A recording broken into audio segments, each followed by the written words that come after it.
Bismillahirrahmanirrahim. Muslimin muslimat yang dirahmati Allah sekalian.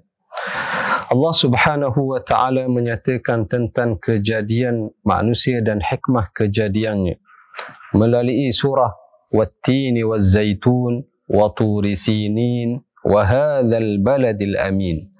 Allah Taala bersumpah di dalam surah ini dengan buah At-Tin, bersumpah dengan buah Az-Zaitun, bersumpah dengan wa Turi Sinin, bukit Turi Saina, dan juga bersumpah dengan baladul amin. Bersumpah dua jenis dengan dua jenis buah-buahan dan bersumpah dengan dua tempat. Apakah hikmah daripada sumpah yang Allah Ta'ala sumpah dengan buah tin dan buah zaitun? Ada yang menyatakan tempat buah tin dan az-zaitun ini adalah di Syam, di mana tempat tersebut banyak risalah Nabi-Nabi diutuskan oleh Allah Ta'ala. Allah Ta'ala bersumpah dengan Turi Saina, bukit Tur, adalah kerana di situ tempat yang Allah Ta'ala turunkan kitab Taurah kepada Nabi Musa alaihi salam.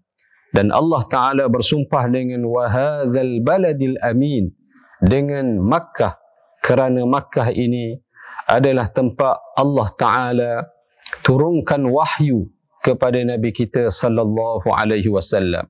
Bermakna di antara tiga tempat ini mempunyai pertalian yang kukuh antara Syam dengan Turi Saina di Mesir dan juga wahadzal baladil amin. Muslimin muslimat yang dirahmati Allah sekalian. Kemudian Allah Subhanahu wa taala nyatakan tentang kejadian manusia. Laqad khalaqnal insana fi ahsani taqwim. Sesungguhnya kami menciptakan manusia dalam keadaan sebaik-baik kejadian. Memberi hidayah kepada fitrah yang sempurna. Fitrah ini hanya berada di dalam Islam sahaja. Inna ad-dina indallahil Islam. Sesungguhnya ad-din di sisi Allah adalah Islam. Ibnul Arabi menyatakan bahawa tidak ada makhluk yang Allah Ta'ala cipta lebih baik daripada manusia. Allah Ta'ala menciptakan manusia dengan sifat-sifatnya. Hidup, mengetahui, manusia berkuasa, berkehendak, bercakap, mendengar, melihat, mengurus, bijaksana.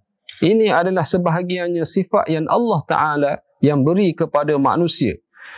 Laisa kamithlihi syai' wa huwa as-sami'ul basir. Allah Ta'ala tidak sama dengan segala sesuatu. Dia mendengar dan juga melihat.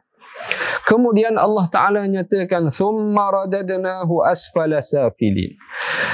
Apakah maksud kami rendahkannya, jatuhkannya di peringkat yang serendah-rendahnya, dengan maksud sama ada selepas manusia sihat kejadiannya, waktu mudanya, kemudian di waktu usia tuanya dia membongkok, ataupun belakangnya telah tidak stabil sebagaimana waktu mudanya. Ataupun yang kedua, Allah Ta'ala menciptakan manusia terbaik, tetapi mereka sendiri memburukkan diri mereka di tempat yang rendah dengan kufur kepada Allah. Ataupun yang ketiga, Allah memberi nikmat kepada manusia di dunia dengan kejadian yang cantik, tetapi menjadi ahli neraka dengan sebab kufur kepada Allah. Tetapi Allah Ta'ala menyatakan dalam ayat berikutnya bagaimana nak menyelamatkan diri kita daripada berada di peringkat yang rendah ini. Illal ladzina amanu wa 'amilus salihati falahum ajrun ghairu mamnun. Allah membuat pengecualian sifat yang serendah-rendahnya.